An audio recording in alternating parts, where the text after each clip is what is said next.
Bien, vamos a continuar con la segunda ponencia, Educación para el Desarrollo Humano. Y esto lo va a hacer el doctor Luis Gómez Pérez. Recibámonos con fuertes aplausos. Muy bien. Muchas gracias, Jacobo. Buenas tardes. Mi agradecimiento a los organizadores, tanto de la editorial Corefo, con su equipo de trabajo, como del Instituto Superior Pedagógico CREA. Y mi agradecimiento a ustedes también. Es para mí una satisfacción poder trabajar entre colegas, entre compañeros. El tema que me corresponde desarrollar esta tarde, dentro de ese marco de primera ponencia magistral que comparto con las dos doctoras, precisamente por ser un marco, establece un referente general donde después deberíamos intentar integrar los avances. Es bueno con frecuencia volver a los orígenes, revisar los principios y darnos cuenta de en qué medida los avances representan avances o cómo, de no ser así, pueden implicar una involución en lo que es esencial. Al plantearme el reto de trabajar con este tema de hoy,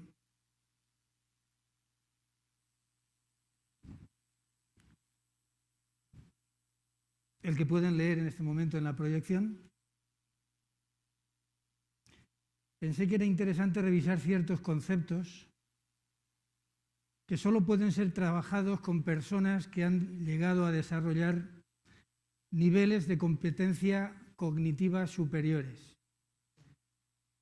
estadios altos en el desarrollo humano, tanto en los niveles de comprensión y de abstracción como en valores. De no ser así, no merece la pena ser trabajados de momento, porque estaríamos fuera de la zona de desarrollo potencial. Por eso lo vamos a trabajar con ustedes.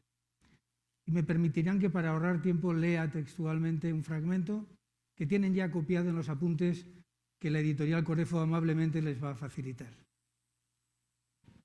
Educación para el desarrollo humano. Formar personas. El concepto más común de persona atribuye al ser humano la pertenencia a la especie y al mismo tiempo la posesión de una identidad propia, lo que llamamos personalidad. Reconocemos a alguien porque pertenece a nuestra misma especie y le reconocemos diferencias en relación con nosotros mismos. El concepto filosófico de persona también resalta la singularidad de cada uno de los individuos de la especie humana y dentro de ese marco filosófico lo complementa con el concepto naturaleza humana, que expresa lo común que hay entre nosotros, en los seres humanos. Y también en psicología, el término persona resalta al ser concreto, el que define su carácter singular y único, que se manifiesta a lo largo de todo el ciclo vital, desde la gestación hasta la muerte, por medio de su comportamiento, de sus actitudes, de sus valores, de su forma de ser.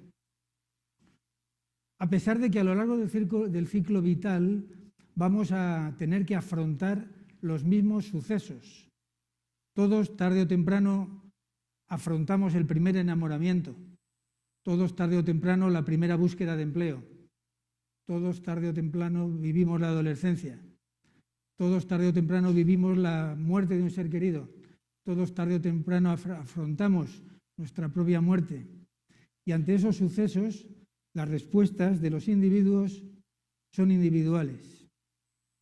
En psicología, por ejemplo en clínica, la pérdida patológica de identidad, denominada alienación, es entendida como deshumanización. No podemos entender, pues, el concepto persona sin el concepto humano. Se explica de ese modo que persona humana, y teníamos un reto establecido con la doctora Rodríguez, persona humana es un ejemplo de tautología, es decir, una redundancia innecesaria porque no aporta nueva información. ¿Persona humana? Sí, gracias. ¿La hay de otra clase? Algo similar ocurría con el título de la ponencia de esta tarde. Educación para el desarrollo humano. Presenta una redundancia. ¿Educación para el desarrollo humano? Sí, claro. ¿La hay de otra clase? Centrados en nuestro contexto educativo, podríamos pensar que la conferencia ya ha terminado, porque todo está así de claro y son tautologías. Y sería así y habríamos terminado ya la ponencia que yo les puedo aportar, de no ser que nuestra sociedad enferma esté en riesgo grave de deshumanización. ¿Riesgo grave? Sí, claro, ¿lo hay de otra clase? Esa deshumanización la vemos, por ejemplo, cuando se pone de moda en nuestra sociedad occidental lo que se ha llamado la obsolescencia social programada sobre las personas. El fijar una fecha límite de vida, de durabilidad y de vigencia del ser humano en el contexto de su socialización. Pero lejos de remotos macrosistemas, hemos de pensar que en nuestro microsistema, a veces, supongo que inconscientemente, también somos agentes de deshumanización. Por ejemplo, en lo educativo, cuando en cualquiera de los niveles de concreción curricular en los que nos movemos, procuramos la eficiencia cuantitativa del sistema a partir de limitaciones en los esfuerzos y en los recursos que aplicamos a las personas necesitadas, evitando modelos inclusivos. Sin embargo, persona humana puede ser una expresión correcta, por contraste con persona jurídica, por ejemplo. Y persona humana también es una expresión muy adecuada para resaltar la excepcional bondad de algunas personas. Decimos persona muy humana para oponerlo a persona deshumanizada. Persona humana añade algo a persona. Persona humana añade algo a humano. El todo es más que las partes. Y al reconocer como persona humana a alguien, además de percibir en ese alguien su característica de mi misma especie, también le reconozco sus diferencias, sin las cuales no lo sería.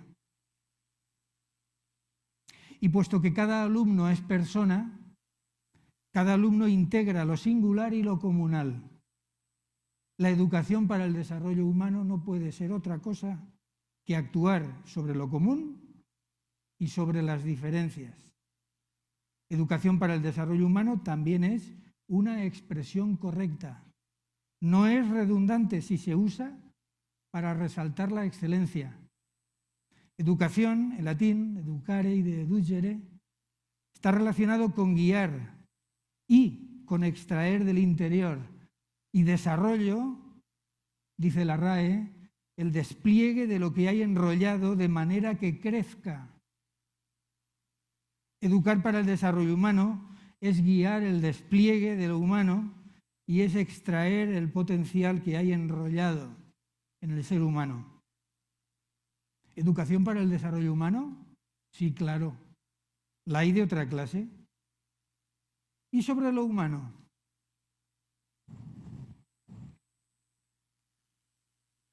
¿Qué tenemos que decir acerca de lo humano? Previamente, sobre educación y sobre desarrollo. Fijémonos en la fotografía que hay en la parte superior derecha de la imagen. Ahí tenemos una representación de tutores. Creo que ese término también se utiliza acá. Esos vástagos, esas varas, a veces de mimbre, otras veces de bambú, otras de plástico, otras metálicas, son las que utiliza el jardinero y el agricultor para guiar el desarrollo de la planta. No sustituye a la naturaleza, no sustituye a la biología, pero sí que utiliza una guía del desarrollo. De alguna forma, los educadores somos guías del desarrollo de otras personas. Es la dificultad que estamos encontrando en el lugar del que vengo. Muchos docentes no quieren ser tutores, no quieren asumir la responsabilidad de la tutoría. Se ha perdido, ya que mi antecesora hablaba de valores, se ha perdido el valor o la virtud del cuidado. Y que se pierdan determinadas profesiones que son generativas por excelencia, resulta mucho más caótico para nuestra sociedad que si fuese en profesiones más alejadas de lo intrínsecamente humano. ¿Qué es lo humano? ¿Cuánto cuesta generar un ser humano? ¿Y quién quiere ser maestro? Fíjense el reto. Guiar el desarrollo de otras personas. Hace falta ser valiente. Además, fíjense las cualidades que atribuyen a un buen maestro o a una buena maestra.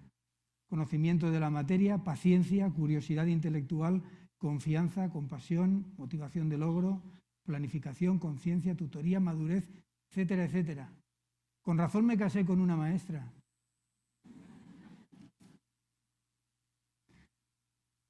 ¿Aceptamos el reto? ¿Queremos desarrollar en nosotros esas competencias para poder ser guías del desarrollo de otras personas? Hay una película que les recomiendo encarecidamente que vean, Las normas de la Casa de la Sidra. No sé si acá en Perú ha tenido el mismo título, ya saben la costumbre que hay de cambiarlo. Presenta una serie de dilemas morales importantes y al fin y al cabo lanza una pregunta, uno de los personajes a otro, muy implicado en el desarrollo humano.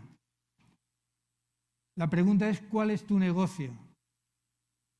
Entonces yo a cada uno de ustedes les pregunto, ¿cuál es su negocio? ¿Es su negocio guiar el desarrollo de otras personas? ¿Tu negocio es el desarrollo humano? ¿Cuánto cuesta generar un ser humano? Les preguntaba hace un momento. Si aceptamos la teoría de la evolución de las especies y de desarrollo del universo, estaríamos hablando de millones y millones de años para conseguir un sustrato físico en el que se pueda desarrollar la especie humana. Y hablaríamos de una evolución de los seres vivos que pasa por unas fases realmente complejas y prolongadas. El final de todo el cual, el culmen, es el ser humano. Podemos hablar y cifrar el origen del universo quizá en 15.000 millones de años. La vida en la Tierra se desconoce cuándo comienza, pero se habla de células muy simples con 3.700 millones de años. Y cuando esas mismas células procariotas se convierten en eucariótidas y tienen ya una reproducción sexual, han pasado más de 2.000 millones de años solamente para ese cambio evolutivo. Y es importante porque el intercambio de material genético entre esas células hace que entre dos seres se dé lugar a un tercer ser vivo, que es diferenciado de los anteriores.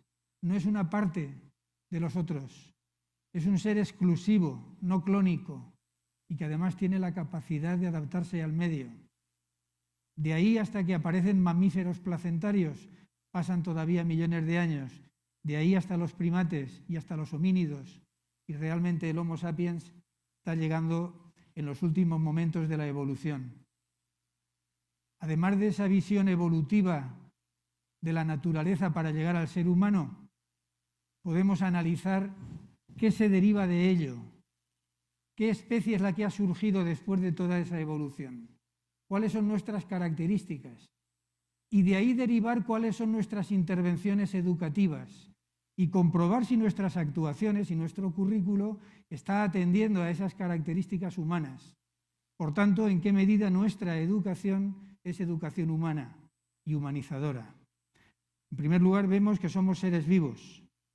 Como somos seres vivos y sabemos que la vida busca la supervivencia y que la vida está limitada por el envejecimiento y por la muerte, y que nuestros seres vivos, los que formamos la especie humana, tenemos conciencia precisamente de vida y de muerte, precisamente tenemos necesidades fisiológicas también, de alimentación, de descanso, de bienestar, de salud.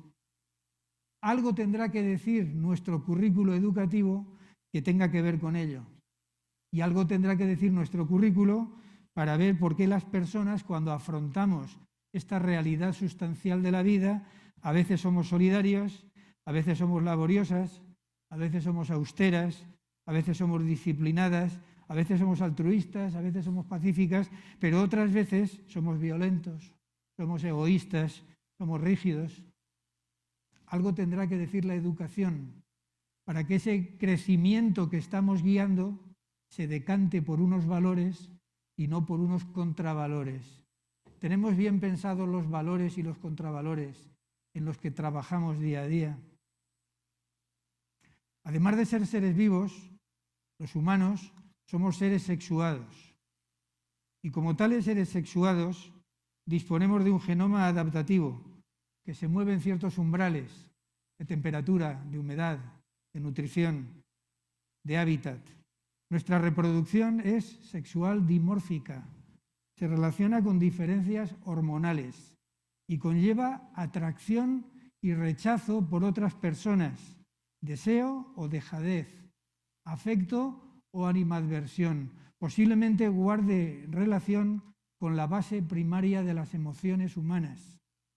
Y esa reproducción humana necesita el aporte de dos miembros de la especie, dos miembros sexuados que generen ese nuevo individuo, diferenciado, particular, con individualidad biológica, como se demuestra, por ejemplo, con la genética específica de cada uno y con el sistema inmunitario que rechaza aquello que le es alieno, ajeno. Y somos animales, y como somos animales, disponemos de un sistema nervioso sensible y percibimos y elaboramos y comparamos y recordamos y memorizamos. Y la educación tendrá que enseñarnos a memorizar y a recordar y a elaborar y a comparar y a percibir y todas las demás funciones cognitivas, porque están en la base de aprender a aprender, están en la base de generar capacidades que nos permitan el aprendizaje a lo largo de la vida. Por ser animales y por ser mamíferos, establecemos relaciones especiales desde la gestación en el vientre materno, el parto, el amamantamiento. ¿Se han fijado ustedes en la mirada del niño mientras mama? La crianza, a la que se asocia el apego y la filiación. El apego es esencial en el desarrollo estable de la persona adulta, el desarrollo no neurótico del individuo, y la filiación, con su relevancia en la cooperación, en la socialización y la estabilidad emocional también. Como primates tenemos una morfología capacitada para abrazar. Somos capaces de acariciar, de coger con la mano como instrumento de ternura. Somos capaces de alimentar frontalmente a las crías, de intercambiar miradas y comunicarnos gestualmente, de llevarles en brazos. Y somos humanos y tenemos una piel más desnuda que otras especies. Esa piel más desnuda es más sensible al dolor y es más sensible a la caricia y al placer. Es mayor la expresividad del rostro al comunicar emociones. Serenidad, ternura, enfado, ira, tristeza, odio, alegría. Tenemos capacidad para tomar decisiones que rechacen o favorezcan la programación hormonal. No somos esclavos de la programación hormonal. Podemos guiarnos por el impulso, sí, o someter las necesidades a una libertad sujeta a la ética. ¿Tiene algo que decir la educación? Necesitamos continuar la maduración cerebral tras el parto. Necesitamos mayor estimulación, alimento y descanso y mayor protección que otras especies. Incluso los huesos del cráneo no están soldados en el momento del parto. Necesitan una movilidad para permitir que la nueva criatura pueda salir por el canal del parto. y necesitará un tiempo después para soldarse. Solamente así el cerebro humano consigue el desarrollo físico de volumen que va a precisar. Ese cerebro humano desarrolla funciones de las que depende el lenguaje, la conciencia, el pensamiento. Es un cerebro proactivo sobre los datos. El cerebro humano crea realidades que pueden ser acertadas o falsas. Por lo tanto, necesitamos de la metacognición para dudar, para preguntarnos, para buscar, para reconocer, para dar sentido. ¿Se atreven ustedes a ejercer esta profesión? Enhorabuena si lo hacen. Y les diré que afortunadamente quienes hemos tomado esta decisión no estamos solos y disponemos de recursos que proceden de la pedagogía, de la neurología, de la psicología, de las tecnologías nuevas o de las antiguas. Son tan numerosos los recursos que necesitamos formar marcos de referencia para cribar y seleccionar aquellos que pueden ser más relevantes en cada caso. Esto quizá no nos lo enseñó el sistema educativo en nuestra época, en nuestra primera infancia, pero hoy es indispensable. También interesa al educador echar mano de las aportaciones de otros contextos. Ya la doctora Ojeda hizo una referencia hace un momento a los 4 pilares básicos que señala la UNESCO en la educación futura, siglo XXI. Por lo tanto, no me extenderé en ello. Pero sí que está bien disponer de estos instrumentos y algo de ello trabajaremos en los talleres de mañana para ver en qué medida estas referencias pueden constituir el marco en el que desarrollamos nuestra actividad docente. También interesa al educador considerar la realidad evolutiva cambiante del ser humano. Importa, por ejemplo, conocer y aplicar a nuestras programaciones y sobre todo a nuestro proyecto educativo y a nuestro ideario de centro, aportaciones como las de Erickson. Veo 2 personas en la fotografía. ¿A quién de ellas me estoy refiriendo al hablar de Erickson? Díganme. No les escucho. Hagan una apuesta. Se refiere al señor. Las 2 personas se llaman Erickson. Voy a darles otra pista. Sí, hay cierta costumbre en algunas sociedades de que la esposa, cuando se casa, pierda su apellido de origen y adopte el del marido, ¿no? Voy a decirles otra cosa. La obra Culmen se titula El ciclo de vida completado. Saben ustedes cómo se ultima un ciclo de vida, ¿verdad? Una parte más de la vida, que es la muerte.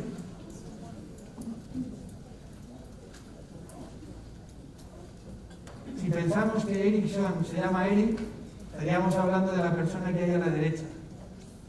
Pero no pudo escribir la obra, al menos completa. Fue su esposa quien terminó ese libro, que es muy recomendable leer, donde habla de las distintas edades del desarrollo humano y sobre todo habla de cómo en cada etapa los seres humanos necesitamos resolver una crisis, un conflicto. Y necesitamos resolverlo no solo para obtener la madurez implícita de esa etapa, sino para crear una estructura constructivista del desarrollo humano. Te lo pongo como un ejemplo, si me lo permiten. Durante la adolescencia, nos dice Erickson, que las personas necesitamos desarrollar nuestra propia identidad. Ya no somos niños. Ya no hacemos aquello que nos dicen porque entendemos que hemos de obedecer, sino que al contrario nos oponemos contra lo establecido como una estrategia de desarrollo para generar una forma peculiar de ser, distinta de las de otros en algunas cosas e imitadora de lo que criticábamos en otras. De pronto en la adolescencia el grupo de iguales cobra fuerza y la adolescente o el adolescente prefiere vestir y comportarse y hablar no como su familia de origen o como su escuela, sino como su grupo de iguales. Y así vemos a personas que parecen Superman. Salen de casa vestidas de una manera y cuando llegan al hall visten de otra. En el ascensor se han transformado.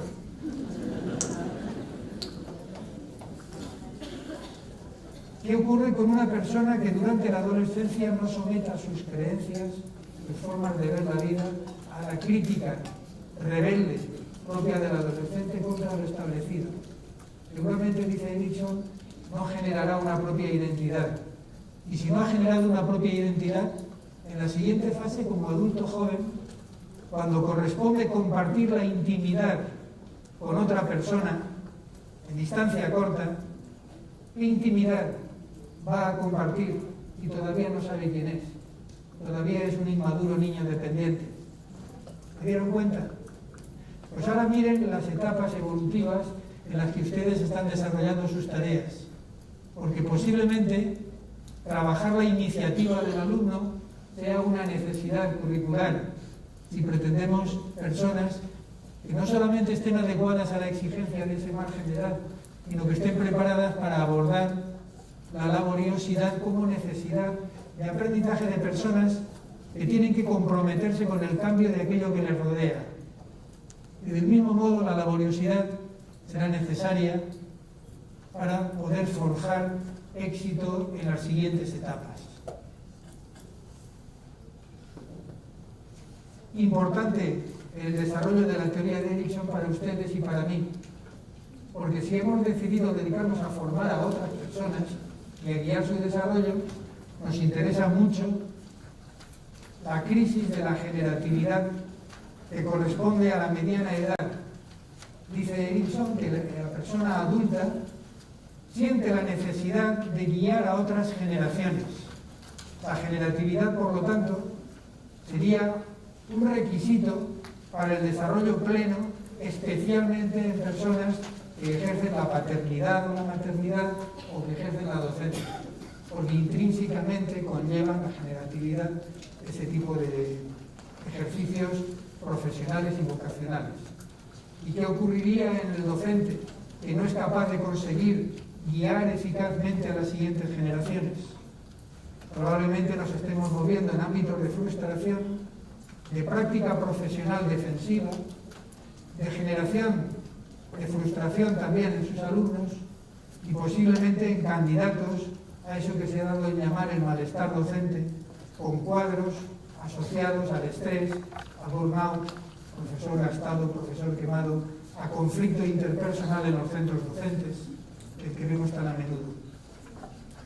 Tienen ustedes proyectado en este momento, y lo podremos trabajar en los talleres, un cuestionario que intenta evaluar la generatividad. Fíjense en el tipo de preguntas a las que se somete al docente para que se autoevalúe y decida qué cambios quiere efectuar. Este tema del desarrollo humano y de la generatividad lo podemos encontrar también en otros autores humanistas, como los que estamos viendo en la proyección en este momento. Asociado al concepto de generatividad estaría la voluntad de sentido, la creatividad como crecimiento, la orientación productiva, la autorrealización, en definitiva un concepto humanista del desarrollo humano.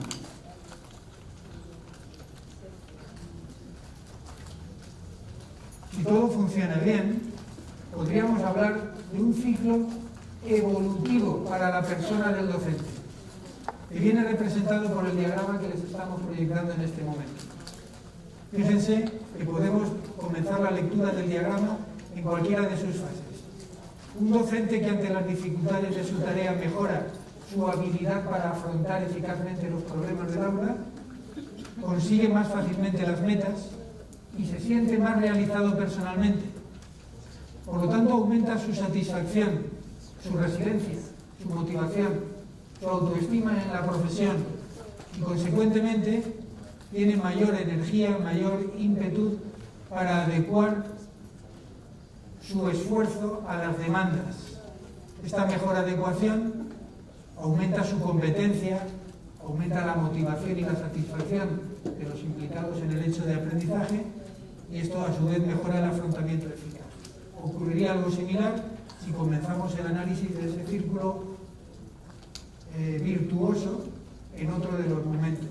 Pero ahora cambien ustedes cualquiera de los términos por su opuesto, por su negativo.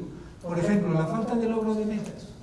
Los docentes que no consiguen éxito, que no ven progresar a sus alumnos, que no ven avances en su tarea.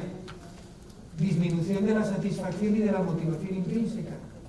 Disminución de su capacidad de adaptación.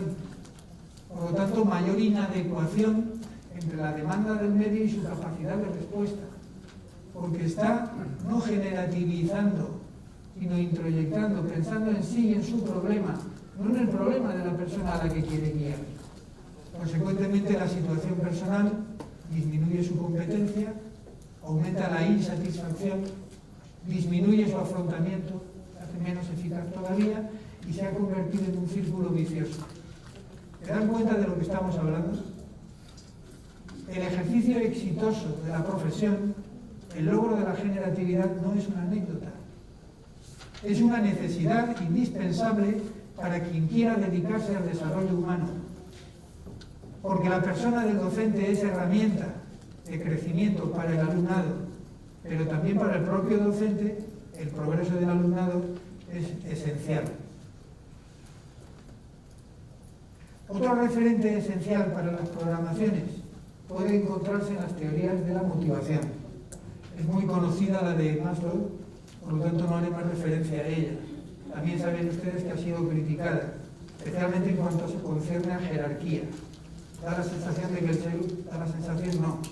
Tenemos la certeza de que el ser humano no se mueve dentro de esa jerarquía rígida que teóricamente aparece en los primeros modelos asociados a la pirámide de Maslow. Hemos conocido múltiples ejemplos de personas que, sin tener resueltas las necesidades fisiológicas, se preocupan por su autorrealización o por la realización de otras personas. Hemos visto personas que, teniendo alimentos y teniendo hambre, se privan de su alimento para dárselo a otra persona simplemente porque piensan que lo necesita más. Por tanto, dejemos un poco de lado ese modelo teórico y acojámonos a otras teorías, que hay bastantes más. Este modelo de las 12 necesidades nos da una buena referencia como taxonomía para poder revisar el currículo. Podríamos ver en qué medida nuestras programaciones y nuestros documentos guía de la marcha en el centro están cubriendo necesidades afectivas, cognitivas, sociales y de valores. Dentro de la de valores, por ejemplo, estamos atendiendo la verdad, la bondad y la belleza, remitiéndonos a los clásicos. En definitiva, los autores que piensan sobre estos temas nos están aportando un sustrato, una base que nos permite el análisis y la reflexión de nuestra praxis en función de algo que trasciende la rutina y el mecanicismo. En la misma línea es importantísimo tener en cuenta lo que representa la teoría de las necesidades, los bienes y los recursos. Entendemos que las personas, los seres humanos, tenemos necesidades como puede ser el afecto, la subsistencia, la identidad, la libertad. Las necesidades no son algo negativo, son potenciadores. En la medida en que yo necesito afecto, me preocupo del afecto, intercambio afecto. En la medida en que necesito seguridad o protección, me preocupo de perfeccionar el hábitat. En la medida en que necesito libertad e identidad, me preocupo de gestionar que esto sea posible. Por lo tanto, las necesidades, y ahí Maslow coincide también, son motivadores que nos impulsan a hacer cosas y por lo tanto a progresar y a mejorar. El problema está a veces en conseguir los bienes y los recursos que nos permitan satisfacer las necesidades, ¿verdad? Pues nos dicen los expertos que no es así. El problema no está tanto en los bienes, sino en la forma en que los bienes puedan satisfacer las necesidades. Y clasifican los bienes, los recursos, en escasos y en ilimitados. Los escasos, por ejemplo el dinero, se pierden en la medida en que se comparten. En la medida en que usted tenga más dinero, menos tendré yo. Sin embargo, los otros bienes de tipo ilimitado, por ejemplo la amistad, o la alegría, o la empatía, en la medida en que se comparten, crecen y se desarrollan más. Uno de los problemas que podemos tener en nuestra sociedad es interpretar que algunos bienes tipo B, ilimitados, por ejemplo el amor de una madre, nuestros hijos, pensar que es un bien tipo A, limitado, y por lo tanto plantear el tema de los celos, el tema del rey destronado, o incluso en los adultos en proceso de maduración, ¿a quién quieres más, a papá o a mamá? Como si tuviera que elegirse, como si el cariño y el amor no fuesen bienes ilimitados. ¿Tiene algo que decir la escuela en esto? ¿Tiene algo que decir el sistema educativo? Fíjense si tiene que decir, porque esos mismos bienes y esos recursos, sean escasos y limitados o no, pueden plantearse de forma auténtica o de forma falsa. Hablaríamos entonces de satisfactores de las necesidades que son destructores. Por ejemplo, el armamentismo, que recuerdan el concepto de Guerra Fría, implicaba que cada vez que una superpotencia conseguía un arma más potente y más destructiva, la otra superpotencia invertía buena parte del Producto Interior Bruto en otras armas que pudieran hacer frente o contrarrestar a las primeras. Por lo tanto, la primera superpotencia, a su vez, volvía a desarrollar un armamento más potente y más peligroso. ¿Piensan que esto es algo lejano? Apenas hace una semana que escuché la noticia de que el presidente de los Estados Unidos de Norteamérica proponía que algunos docentes acudiesen armados a las aulas. Acá a Perú llegó también esa información.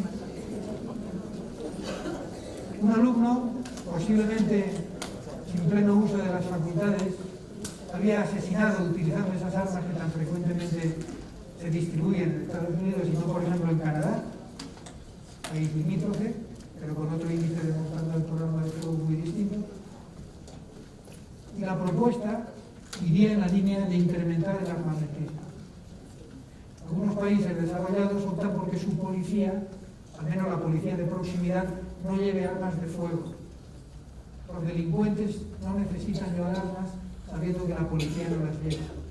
Ya utilizarán otras formas para neutralizarlas. ¿Entienden lo que es la carrera destructiva?